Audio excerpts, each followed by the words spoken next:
Good morning students. Today class plus 1 subject physics. Last we are discuss about the type of velocity. There are 4 type of velocity: uniform velocity, variable velocity, average velocity and instantaneous velocity. कल हमने आपको velocity और speed के अंदर difference बताया था। उसमें ये बताया था कि स्पीड होता है डिस्टेंस अपॉन में टाइम और वेलोसिटी होती है डिस्प्लेसमेंट अपॉन में टाइम। यूनिफॉर्म वेलोसिटी के अंदर बताया था equal displacement in equal interval of time. कोई भी ऑब्जेक्ट मूव कर रहा है उसको यूनिफॉर्म वेलोसिटी कहते हैं। वेरिएबल वेलोसिटी के अंदर ये बताया था कोई भी ऑब्जेक्ट अगर वेरिएबल वेलोसिटी के साथ मूव कर रहा हो तो उसकी स्पीड चेंज होगी या डायरेक्शन चेंज होगी, उसको हम क्या कहेंगे, वेरिएबल वेलोसिटी। एवरेज वेलोसिटी के अंदर बताया था टोटल डिस्प्लेसमेंट अपॉन में टोटल टाइम। और इंस्टेंटेनियस वेलोसिटी के अंदर बताया था कि object travel given instant of time is called instantaneous velocity. फिर हमने बताए थे पोजीशन टाइम ग्राफ 2।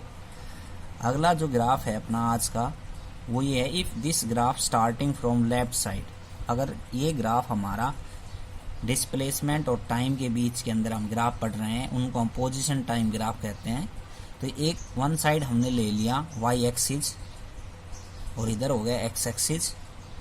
अगर ये ग्राफ कह रहा है कि लेफ्ट साइड से स्टार्ट होगा तो कहाँ से स्टार्ट होगा? यूनिफॉर्म वेलोसिटी का ग्राफ हमने पढ़ा था, तो इक्वल डिस्प्लेसमेंट और इक्वल इंटरवल ऑफ टाइम के बीच में स्ट्रेट लाइन ग्राफ आया था। ये ग्राफ अगर लेफ्ट साइड से स्टार्ट होता है तो क्या होगा? तो इधर देखेंगे आप, ये आपकी होगी राइट साइड ग्राफ के परपेंडिकुलर एक्सिस के इस तरफ और इस तरफ हो गई माइनस एक्स एक्सिस। ठीक है, तो ये लेफ्ट साइड से यहाँ से स्टार्ट होगा तो यहाँ से स्टार्ट होगा और स्ट्रेट लाइन जाएगा। अगला ग्राफ है, if the object is moving with constant negative velocity starting from positive position. ये कह रहा है कोई भी ऑब्जेक्ट मूव कर रहा है कांस्टेंट नेगेटिव वेलोसिटी के साथ, और लेकिन स्टार्ट कहाँ से हो रहा है? पॉजिटिव पोजीशन से। तो उसका ग्राफ कैसे आएगा? देखो यहाँ से, तो उसका ग्राफ डिस्प्लेसमेंट या पोजीशन उसकी और टाइम के साथ उसका जो ग्राफ आएगा वो क्या आएगा? अब ये पॉजिटिव डायरेक्शन है ये, लेकिन वो नेगेटिव की तरफ जा रहा है और कांस्टेंट जा रहा है। तो नेगेटिव पॉजिटिव पॉइंट यहाँ से स्टार्ट है और नेगेटिव पॉइंट ये नीचे की तरफ है। ये वाला वाई एक्सिस प्लस का हो गया और ये वाला क्या हो गया? माइनस का। तो इस पॉजिटिव पॉइंट से स्टार्ट होगा और किस तरफ जाएगा? नीचे की तरफ जाएगा। अगला जो ग्राफ है, if an object is moving non uniform speed. Non uniform speed होगा a car is moving in rush area. कोई भी गाड़ी है भीड़ भाड़ वाले इलाके के अंदर जाएगी तो कभी तो जाएगी वो स्पीड पे, कभी जाएगी धीरे। तो उसका ग्राफ कैसे आएगा? तो अगर हम बात करें उसके पोजीशन टाइम ग्राफ की, तो यहाँ से एक्स और टी, तो देखो यहाँ से अगर उसका जो डिस्प्लेसमेंट है कभी तो ज़्यादा होगा, कभी ज़्यादा हो गया, यहाँ पे इस पॉइंट पे देख सकते हैं आप। और उसका जो टाइम है यहाँ पे क्या है? कम है, और यहाँ पे क्या है? ज़्यादा। मतलब कि कहीं पे ज़्यादा है कहीं पे कम है। तो ग्राफ कैसा आएगा? तिरछा आएगा। ठीक है, क्योंकि डिस्प्लेसमेंट और टाइम का जो वेरिएशंस हो रहा है इसकी वजह से ये ग्राफ आ रहा है। ठीक, अगर हम कोई भी डाटा मान के चलें एक्स और टी के, तो हम अगर एक्स के मान ले स्टार्टिंग के अंदर 0 है और टी जो है हमारा वो भी 0 है, एक्स हमारा अगर 2 है और टाइम हमारा 3 है, और एक्स 4 है और टाइम हमारा कितना है? 6 है। तो ये जो ग्राफ बना के देखेंगे तो तिरछा ग्राफ आएगा। तो उसके हम पॉइंट कहीं पे भी ले सकते हैं। ग्राफ हम मैट्रिक क्लास के अंदर ही सिखा देते हैं। तो x बराबर 0 और t बराबर 0 यहाँ से स्टार्ट होगा। x बराबर 2 लें तो हम यहीं पे कहीं पे 2 पॉइंट ले सकते हैं। मतलब कि परपेंडिकुलर एक्सिस के थ्रू कोई भी हम इंटरवल ले सकते हैं, 2, 4, 6, 8, और टाइम के अंदर ले सकते हैं 1, 2, 3, 4, 5, 6।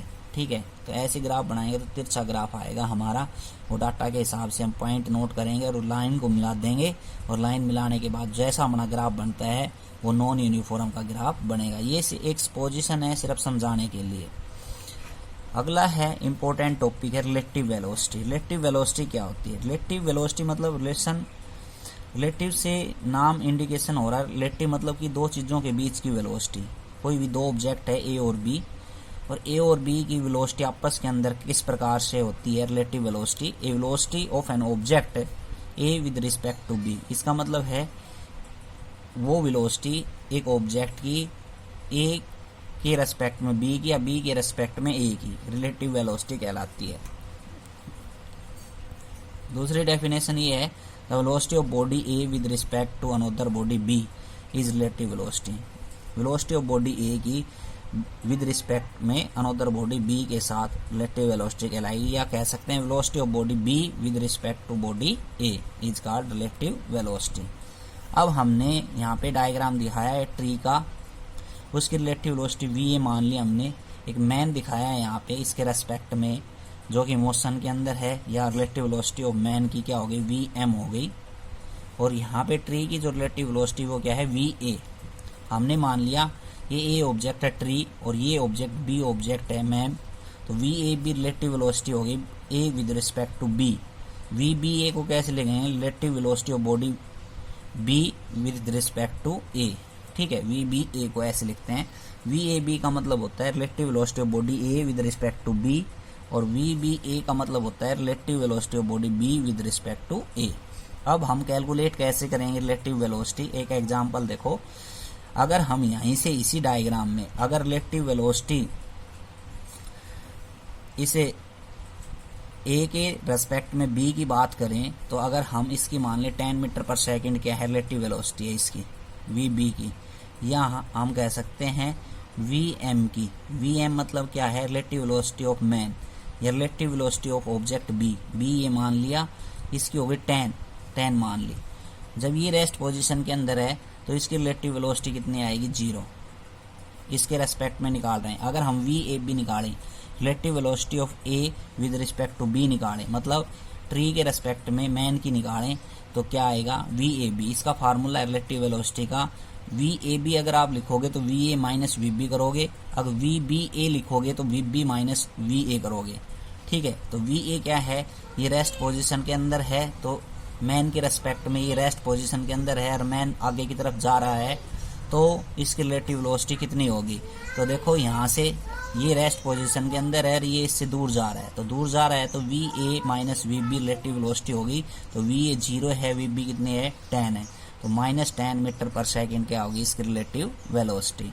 ऐसे ही वी बी ए अगर हम कैलकुलेट करेंगे, मतलब कि मैन के रेस्पेक्ट में ट्री की, तो मैन इस तरफ आ रहा है, तो देखो V B minus V A formula है, वी बी आगे आ गया तो V B minus V A, तो 10 माइनस 0 हो जाएगा आपकी बार, क्योंकि बी की कितनी है 10 और वी ए कितना है 0। ये रेस्ट पोजीशन के अंदर मैन इस तरफ आ रहा है, तो ये आगे 10 मीटर पर सेकेंड। जब इस तरफ आ रहा है तो पॉजिटिव साइन आ रहा है, 10 मीटर पर सेकेंड। इससे दूर जा रहा है तो कैसे यार, माइनस 10 मीटर पर सेकेंड। तो माइनस निशान का मतलब ये हुआ कि away from the tree man जा रहा है, इसके रेस्पेक्ट में ये रेस्ट पोजीशन के अंदर है, इसलिए नेगेटिव है रिलेटिव वेलोसिटी। उसके बाद अगर हम वी टी एम का मतलब ट्री रेस्पेक्ट मैन, अगर इसके डायग्राम के हिसाब से और भी सपोज करें हम, अगर हम वी मैन की मान लें अब की बार रिलेटिव वेलोसिटी कितनी, 5 मीटर पर सेकेंड। सेकेंड एग्जाम्पल सेम ही है, ठीक है। तो 5 मीटर पर सेकेंड अगर मान ले वी मैन की, तो ट्री रेस्ट पोजीशन के अंदर है, तो वी टी एम निकालेंगे तो V T minus V M, ये फॉर्मूला लगेगा relative velocity of tree with respect to man. तो 0 माइनस 5 मीटर पर सेकेंड, या हम कह सकते वी एम टी निकालें relative velocity of man with respect to tree, तो वो कितनी आ जाएगी, वी एम माइनस में वी टी। ठीक है, तो 5 माइनस 0 5 मीटर पर सेकेंड। अब रिलेटिव वेलोसिटी के रिलेटेड क्या है, स्पेशल केस हैं।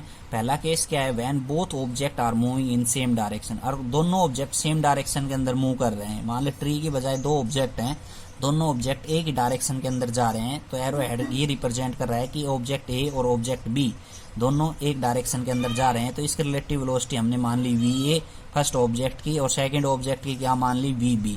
तो वी ए बी का फार्मूला क्या आएगा, V A minus V B, क्योंकि सेम डायरेक्शन के अंदर है। When 2 object move in opposite direction, second case है कि 2 ऑब्जेक्ट अगर अपोजिट डायरेक्शन के अंदर मूव कर रहे हैं, तो डायग्राम में आप देख सकते हो इसकी रिलेटिव वेलोसिटी हमने मान ली वी ए पहले ऑब्जेक्ट की, और सेकंड ऑब्जेक्ट की क्या मान ली वी बी, लेकिन इसकी डायरेक्शन इसके अपोजिट है। तो वी ए बी अगर निकालेंगे तो कितना फार्मूला, जो फॉर्मूला बनेगा वो क्या बनेगा, वी ए माइनस और वी बी। एक चीज को हमें अपोजिट करना पड़ेगा, क्योंकि अपोजिट डायरेक्शन के अंदर, तो यहाँ पे नेगेटिव साइन लगाना पड़ेगा, लेकिन फॉर्मूला क्या है, V A minus V B, लेकिन ये क्वांटिटी हमें नेगेटिव रखनी पड़ेगी, इसलिए माइनस माइनस क्या हो जाएगा, प्लस। तो अपोजिट डायरेक्शन के अंदर जब कोई भी दो ऑब्जेक्ट जा रहे हैं उनकी रिलेटिव वेलोसिटी क्या होगी, V A plus V B. ऐसे ही वी बी ए निकालेंगे, इसमें वी ए भी निकाला है, वी बी ए निकालेंगे तो क्या आएगा, V B minus V A. लेकिन एक अपोजिट डायरेक्शन के अंदर है तो सेकंड वाले को क्या होना पड़ेगा, नेगेटिव। तो नेगेटिव नेगेटिव कैसे हुए, प्लस। तो फॉर्मूला क्या बनेगा, वी बी ए बराबर V B plus V A. तो ये है रिलेटिव वेलोसिटी के केस। उसके बाद है पोजीशन टाइम ग्राफ और रिलेटिव वेलोसिटी। रिलेटिव वेलोसिटी के लिए ग्राफ हैं वो कौन कैसे हैं, when two object are moving in same direction. कोई भी दो ऑब्जेक्ट अगर सेम डायरेक्शन के अंदर जा रहे हैं तो उनकी ग्राफ कैसे बनेंगे। तो पोजीशन टाइम ग्राफ की बात करते हैं हम। तो हमने क्या किया कि दोनों ऑब्जेक्ट आपस के अंदर क्या सेम डायरेक्शन के अंदर है, सेम डायरेक्शन के अंदर, लेकिन वेलोसिटी दोनों की क्या है, सेम। और वेलोसिटी दोनों की सेम है तो हम कैसे लिख सकते हैं, v1 बराबर v2। लेकिन सेम डायरेक्शन के अंदर सेम वेलोसिटी के साथ जा रहे हैं तो एक की वेलोसिटी v1 मान ली, दूसरे की वेलोसिटी क्या मान ली, v2। तो v1 माइनस v2 किसके बराबर हो गया, 0 के बराबर। ठीक है, ये कंडीशन इसके हिसाब से बनेगी, v1 बराबर v2 के हिसाब से। तो ग्राफ देखते हैं तो ये होगी पोजीशन उनकी v1 की और v2 की होगी। तो देखो सेम डायरेक्शन के अंदर जा रहे हैं और कहीं पे इनकी पोजीशन ये है, सेम डायरेक्शन के अंदर जा रहे हैं तो इस प्रकार स्ट्रेट लाइन ग्राफ बनेगा। ऐसे ही अगर v2 is greater than v1 हो जाए, इसका मतलब क्या है, relative velocity of object b की relative velocity of object a से ज़्यादा हो जाए, तो इसको हम लिख सकते हैं v2 माइनस v1। क्योंकि इसकी ज़्यादा है तो ज़्यादा वाले में से माइनस करेंगे तो v2 माइनस v1 क्या हो गया, पॉजिटिव। मतलब कि v2 जो है ज़्यादा है तो ज़्यादा है, इसका मतलब अब की बार जो वेलोसिटी में माइनस होगी सेकंड वाले ऑब्जेक्ट की तो वो कैसे आएगी, positive. It means the separation between two object is increase. इसका मतलब ये हुआ कि v2 is greater than v1 होगा तो एक की वेलोसिटी ज़्यादा है, एक की वेलोसिटी कम है। जब इसमें से माइनस भी कर देंगे तो भी रिजल्टेंट वेलोसिटी क्या आएगी, पॉजिटिव आएगी। और पॉजिटिव आएगी तो ग्राफ के अंदर सेपरेशन बढ़ेगा। तो va जो है, va रिलेटिव वेलोसिटी ये है फर्स्ट ऑब्जेक्ट की और vb क्या है ये। तो देखो इनका सेपरेशन यहाँ पे कम है और धीरे धीरे ये बढ़ता जा रहा है। तो v2 is greater than v1 की वजह से ऐसा हो रहा है। और लास्ट केस है इसके अंदर, if v1 is greater than v2। अब की बार v1 अगर हम बड़ा मान ले तो v1 माइनस क्या कर देंगे, v2 कर देंगे। तो अब की बार क्या आएगा, नेगेटिव। क्योंकि जो v1 की जो वैल्यू है वो v2 की वैल्यू से क्या है, कम है। तो कम में से अगर ज़्यादा माइनस करेंगे तो नेगेटिव आएगा। इसका मतलब जो अपना सेपरेशन आगे की तरफ बढ़ेगा, दोनों रिलेटिव वेलोसिटी ऑफ ऑब्जेक्ट का वो कम होता चला जाएगा, डिक्रीज होता चला जाएगा। तो ग्राफ कैसे बनेगा, x1 की पोजीशन हमने ये ले ली, देखो यहाँ पे ज़्यादा है फिर वो धीरे धीरे कम होता जा रहा है और दोनों का सेपरेशन क्या हो गया, कम हो गया। तो आज के लिए इतना ही, थैंक यू। तो सेकंड ए पार्ट ख़त्म हो गया है तो इसको याद करें।